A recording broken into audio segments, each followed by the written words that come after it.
સીએસઆરના આ વિભાગમાં તમારું સ્વાગત છે. પેન્શનનો આજનો આ વિડીયો આપણે શરૂ કરીએ પહેલાં આપને જણાવી દઈએ કે આ વિડીયોના ડિસ્ક્રિપ્શન બોક્સમાં 8 જે ચેપ્ટર છે એમના ક્વેશ્ચન્સ આપણે અપલોડ કરી દીધા છે. તમે જઈને ડાઉનલોડ કરી શકો છો. You are welcome in my channel SK first exam. So let's start the video. Pension વર્ગ 4ના કર્મચારી કેટલા વર્ષે નિવૃત્ત થશે? જે લોકો વર્ગ 4ના કર્મચારી નથી એ લોકો કેટલા વર્ષે નિવૃત્ત થશે? તો એ લોકો 58 વર્ષે નિવૃત્ત થશે. વર્ગ 4ના કર્મચારી કેટલા વર્ષે નિવૃત્ત થશે? 60 વર્ષે. 58 વર્ષ પછી કર્મચારીને નોકરીમાં કોણ ચાલુ રાખી શકશે? બરાબર, તો એમને સરકાર ચાલુ રાખી શકશે. બરાબર.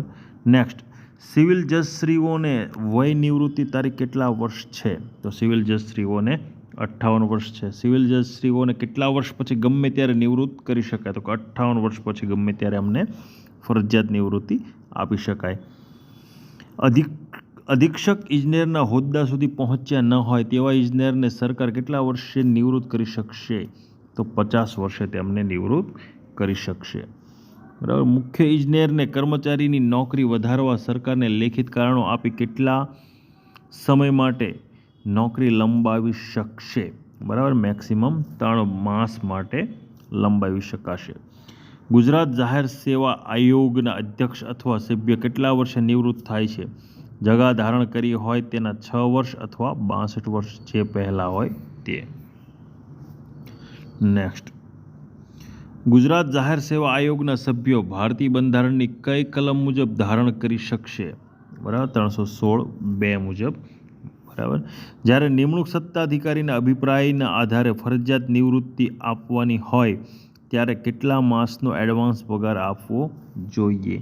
3 માસનો એડવાન્સ પગાર આપવો જોઈએ. કોઈને ફરજિયાત નિવૃત્તિ જ્યારે આપવાની હોય ત્યારની વાત છે. જ્યારે પાકી રીતે કાયમી જગા ધરાવતા કર્મચારી બીજી જગા ઉપર કાર્યકારી ફરજ બજાવતા હોય ત્યારે કઈ જગ્યા પરથી નિવૃત્તિ આપવામાં આવશે? તો કાર્યકારી જગ્યા પર તેમને નિવૃત્તિ આપવામાં આવશે.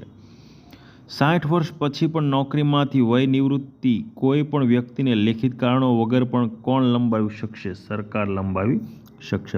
બાકી કોઈને અધિકાર નથી. કોઈ કર્મચારી નિવૃત્તિ વય પહેલાં નિવૃત્ત થયા બાદ પુનઃ નિયુક્તિ પામ્યા હોય તો તે વ્યક્તિ શું મેળવી શકશે? નિવૃત્તિ પેન્શન.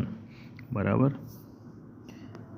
નેક્સ્ટ, કોઈ કર્મચારી વય નિવૃત્તિના આરે હોય અને લંબાવી આપેલ સમય પણ પૂર્ણ થવા આવેલ હોય ત્યારે શું કરવું આવશ્યક છે? સરકારી કર્મચારીનો કિસ્સો ચકાસણી માટે હાથ ધરવો જોઈએ. એકી સમયે 1 વર્ષ માટે નોકરીનો સમય વધારી શકાય છે. તો આવું પ્રથમ વિસ્તરણ ક્યાં સુધીનું હોય છે? નાણાકીય વર્ષના અંત સુધીનું પ્રથમ વિસ્તરણ હોય છે. જે કિસ્સામાં સરકારી કર્મચારીના નોકરીનો સમય લંબાવી આપવાની આવશ્યકતા હોય તેવા કિસ્સામાં સરકારને કેટલા મહિના પહેલાં દરખાસ્ત મોકલી આપવી જોઈએ? 2 મહિના અગાઉ. બરાબર. નેક્સ્ટ, જ્યારે કર્મચારીને નોકરી લંબાવી આપવાનો હુકમના નામંજૂર કરેલ હોય ત્યારે ક્યાં સુધી નોકરી ચાલુ રહેશે? જ્યાં સુધી અનુગામી તેને હવાલા મુક્ત ન કરે ત્યાં સુધી. કોઈ કર્મચારીને નોકરી લંબાવી આપેલ છે તો તેને પ્રમોશન નિયમ પ્રમાણે મળવાપાત્ર છે? ના, કોઈ પ્રમોશન એમને નિયમ મળવાપાત્ર નથી. નેક્સ્ટ, કોઈ કર્મચારીની નોકરી 12 માસ વધારીને આપવામાં આવેલ છે તો તેને ઇજાફા છોડી શકાશે? હા, કર્મચારીને નિયમ મુજબ ઇજાફો મળવાપાત્ર થશે. કેવા કારણોથી સક્ષમ સત્તાધિકારી કર્મચારીને નોકરીમાંથી ફરજિયાત નિવૃત્ત કરી શકશે? ગેરવર્તન, નાદારી કે બિનકાર્યક્ષમતા. એક જ નોકરી કે જગામાં કેટલી નોકરી માટે એક સમયે અથવા એક જ સળંગ નોકરી માટે સરકારી કર્મચારી કેટલા પેન્શન મળવાપાત્ર થશે? 2 પેન્શન મળવાપાત્ર થશે. વય નિવૃત્ત થયેલ કર્મચારીને પુનઃ નિયુક્તિ કરેલ હોય ત્યારે નીચેનામાંથી શાના હકદાર રહેતા નથી? અલગ પેન્શન અથવા ગ્રેચ્યુઇટીના હકદાર રહેતા નથી. હંગામી કે કાયમી અથવા પ્રસંગોપાત નિશ્ચિત પગારે અથવા ઉચ્ચ દરે નોકરીમાં નીમવામાં આવેલ તમામને નિયમ મુજબ કયું પેન્શન મળવાપાત્ર થશે? ઘા અથવા ઈજા પેન્શન. વિશિષ્ટ જોગવાઈ હેઠળ કોઈ પેન્શન મળવાપાત્ર ન હોય ત્યારે અત્યંત અપવાદરૂપ સંજોગો સિવાય કયું પેન્શન મંજૂર કરવામાં આવશે? ન્યૂનતમ પેન્શન અને પેન્શનના સમકક્ષ મૂલ્યથી વધે નહીં તેટલી ગ્રેચ્યુઇટી. પેન્શનનો હકદાર વ્યક્તિ શું નહીં કરી શકે? પેન્શનને ગ્રેચ્યુઇટીમાં તબદીલ કરી શકશે નહીં. નીચેનામાંથી કઈ શરત પેન્શનની મંજૂરીમાં અભિપ્રેત છે? ભાવિ સારી ચાલ ચલગત. પેન્શન શરૂ થયા બાદ તેમાં અટકાવ અથવા બંધ સરકાર ક્યારે કરી શકશે? ગંભીર ગુના અથવા ગેરવર્તણૂક બાદ. જ્યારે સરકારે પેન્શનની રકમમાંથી વસૂલાત કરવાનો નિર્ણય કર્યો હોય ત્યારે કેટલું વસૂલાત કરી શકશે? 1/3. નીચેનામાંથી કોની નોકરી પેન્શન પાત્ર ગણાશે નહીં? જેનો પગાર સરકાર દ્વારા થતો નથી. રોજમદાર, એપ્રેન્ટિસ, કરાર આધારિત કર્મચારી કે રૂખસત થયેલ કર્મચારીની નોકરીમાં પેન્શન પાત્ર ગણાશે નહીં. કેટલા વર્ષની ઉંમર પછી કરેલી નોકરી પેન્શન પાત્ર ગણાશે? 18. પુનઃ નિયુક્તિ પામેલ કર્મચારીએ નીચેનામાંથી કયું ઓપ્શન આપી શકશે? તો અશક્તા પેન્શન બંધ કરી નોકરી ચાલુ. અશક્તા પેન્શન ચાલુ રાખી શકશે તો નોકરી પેન્શન પાત્ર ગણાશે નહીં. બરાબર કે બંને? તો બંને. અગાઉ કરેલી નોકરીને પુનઃ નિયુક્તિ પામેલા કર્મચારીએ પેન્શન પાત્ર ગણવા માટે શું જરૂરી છે? મૃત્યુ સહ નિવૃત્તિની ગ્રેચ્યુટી રકમ જો લીધેલી હોય તો તે રિફંડ કરવી. પુનઃ નિયુક્ત પામતા કર્મચારીએ કેવી રકમ પરત કરવાની રહેશે? તેની પગાર બાંધણીમાં ઉપેક્ષિત કરવામાં આવેલ પેન્શનના અંશની રકમ નામંજૂર કરવામાં આવશે. પુનઃ નિયુક્ત સમયે નિમણૂકના હુકમમાં પગારનો વિકલ્પ આપવા માટે કેટલા સમય આપવામાં આવે છે તે સ્પષ્ટ જણાવવું. 3 મહિના. જ્યારે પુનઃ નિયુક્તિ પામતા કર્મચારીએ નોકરી સળંગણી પેન્શન જમા કરાવવાનો ઓપ્શન સ્વીકાર્યો હોય ત્યારે તેનું પેન્શન કેટલા સરળ હપ્તામાં રિફંડ લેવાનું રહેશે? તો 36 હપ્તામાં. પુનઃ નિયુક્તિ પામેલા કર્મચારીની પુનઃ નિયુક્તિ અગાઉની નોકરી ક્યાં સુધી પેન્શન પાત્ર થશે નહીં? જ્યાં સુધી છેલ્લો હપ્તો રિફંડ જમા થાય નહીં થાય ત્યાં સુધી. કોઈ પુનર્નિયુક્તિ પામેલ કર્મચારી ગ્રેચ્યુટી વસૂલ આપવામાં ઓપ્શન સ્વીકાર્યા બાદ પૂરી રકમ વસૂલ થયા પહેલાં મૃત્યુ પામ્યો હોય ત્યારે શું કરવામાં આવશે? મળવાપાત્ર ગ્રેચ્યુટી પરિવારને મળવાપાત્ર રકમમાં સરભર કરવામાં આવશે. ફરજ મોકૂફ કર્મચારીને પેન્શન પાત્ર નોકરી ગણવા માટે શું જરૂરી છે? સંપૂર્ણ નિર્દોષ છૂટવું. રૂખસત કે બરતરફી કરવામાં આવ્યું હોય ત્યારે રૂખસત કે બરતરફી પહેલાંની નોકરીનું શું થાય છે? ગણાતી નથી. કોઈ કર્મચારી રાજીનામું આપે છે ત્યારબાદ તે ફરીથી નિમણૂક મેળવે છે તેવા સંજોગોમાં રાજીનામા આપ્યા પહેલાંની સેવા પેન્શન પાત્ર સેવાની ગણતરીમાં લેવાશે નહીં. કોઈ કર્મચારી સેવામાં તૂટ છે પરંતુ તેની નોંધ સર્વિસ બુકમાં કરેલ નથી. આ સંજોગોમાં સેવા ગણતરી બાબતે શું સાચું છે? સેવા ગણતરીમાં લેવાશે. જે કર્મચારીની ફરજ સતત ન હોય પરંતુ વર્ષના અમુક નિશ્ચિત સમય માટે હોય તેવા કર્મચારીની નોકરી પેન્શન ગણના માટે નોકરી પેન્શન પાત્ર ગણાશે. બિન પેન્શન પાત્ર સેવા પેન્શન પાત્ર ગણવા માટે સરકાર હુકમ કરે ત્યારે શું હોવું ફરજિયાત છે? કર્મચારી રાજ્ય એકત્રિત ફંડમાંથી પગાર મેળવતો હોવો જોઈએ. સરકાર માટે બજાવેલ ફરજ માટે ચૂકવણી કરવામાં આવેલ હોય પરંતુ જાહેર સેવામાં પુનઃકાલીન સેવા માટે રખાયેલ ન હોય તેવા કર્મચારીની સેવા પેન્શન પાત્ર ગણાશે નહીં. નીચેનામાં કેવા કર્મચારીઓની સેવા ક્યારેય પેન્શન પાત્ર ગણાશે નહીં? પગાર નહીં પરંતુ માનદ વેતન મેળવતો હોય, બિન પેન્શન પાત્ર જાહેર કરાયેલા જગા હોય, તબીબી વિભાગમાં ખાનગી પ્રેક્ટિસ કરવા પરવાનગી આપવામાં આવી હોય તો ઉપરના તમામની જે નોકરી છે ક્યારેય પણ પેન્શન પાત્ર નહીં ગણાય. જો સરકારી કર્મચારી નિમણૂક સંચાલન સરકાર દ્વારા થતું હોય પરંતુ પગાર કે અંશતઃ પગાર ત્રીજા પક્ષ દ્વારા ચૂકવાતો હોય તો સેવા પેન્શન પાત્ર ગણાશે કે નહીં ગણાય? 20 વર્ષના અંતે સેવા પેન્શન પાત્ર છે કે કેમ તે કોણ નક્કી કરશે? ખાતાના વડા તથા પેન્શન નિયામક. સરકારી કર્મચારી હંગામી હોય ત્યારે ફાજલ પડવાના કારણે એક ખાતામાંથી બીજા ખાતામાં તેની નોકરી બદલાય ત્યારે તેની સેવાની ચકાસણી જરૂરી છે. સરકારી કર્મચારીએ છેલ્લા 10 માસની સેવા દરમિયાન ઉપાર્જિત કરેલ પગાર એટલે કયો પગાર?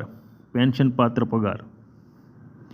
58 અથવા 60 વર્ષના અંતે મળવાપાત્ર પેન્શનને ક્યું પેન્શન કહે છે?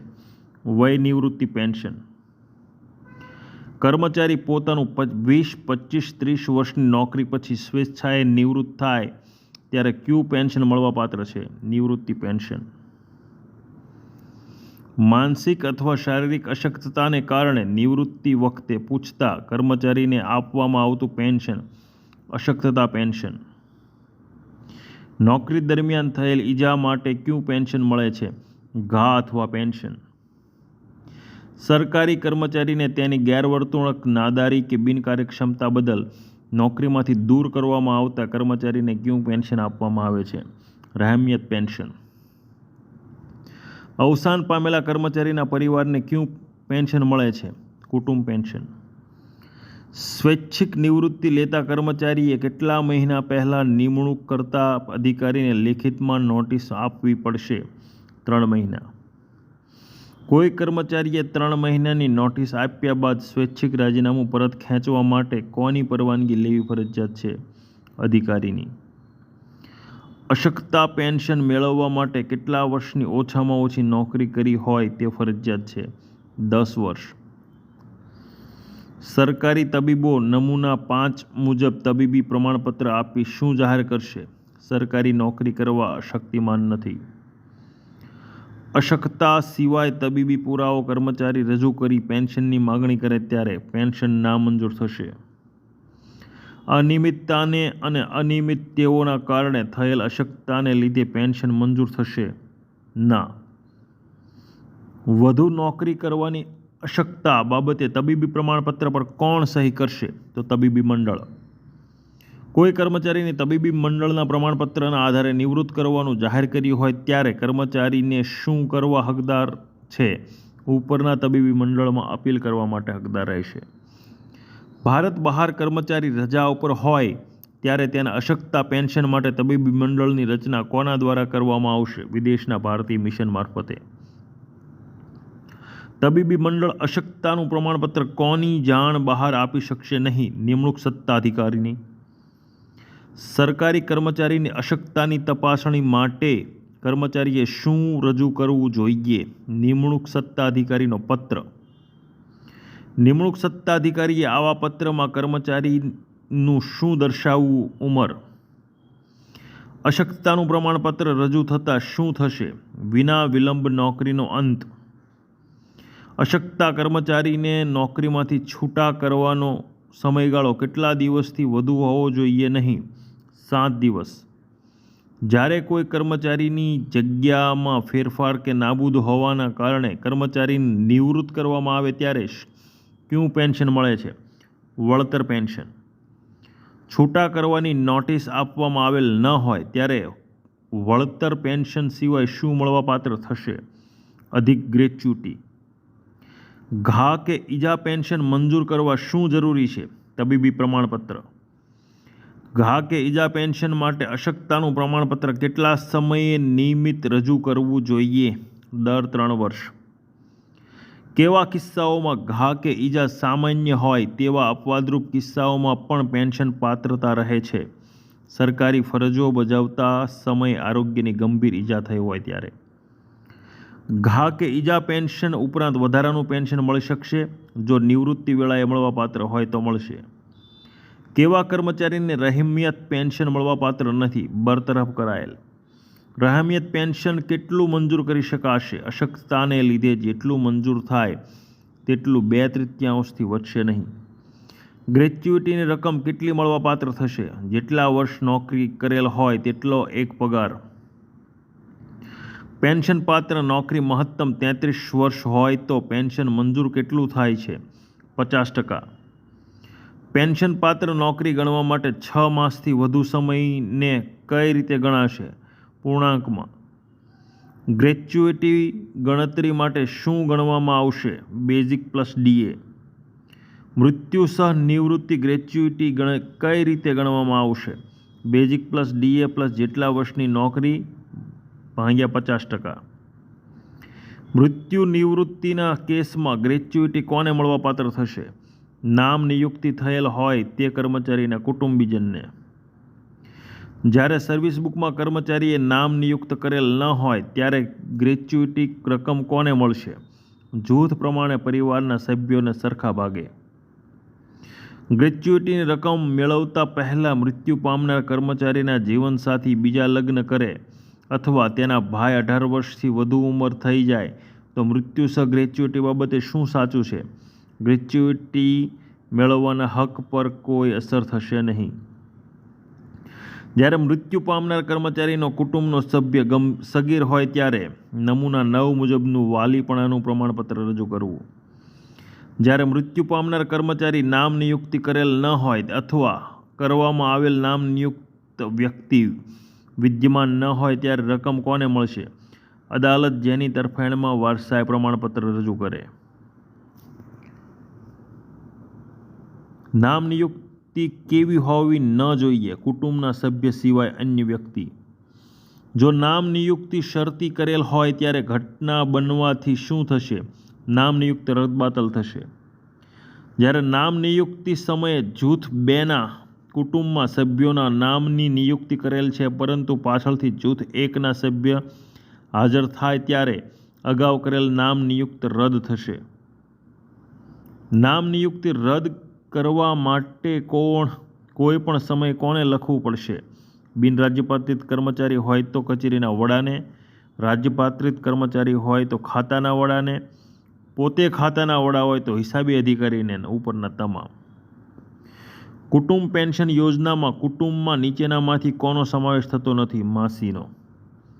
સરકારી કર્મચારીએ તેના કુટુંબની વિગતો કઈ રીતે પૂરી પાડશે? નમૂના 13માં પૂરી પાડશે. જો કુટુંબ ન હોય તો જ્યારે પ્રાપ્ત થશે ત્યારે પૂરી પાડશે. જો કુટુંબનું વિસ્તરણ થતાં જાણ કરવામાં આવશે. ઉપરના તમામ. કુટુંબ પેન્શન કેટલા દરે મળશે? છેલ્લા કરેલા પગારના 50%. કુટુંબ પેન્શનની રકમ કેટલા ટકા એથી નીચે હોવી જોઈએ નહીં? 30%.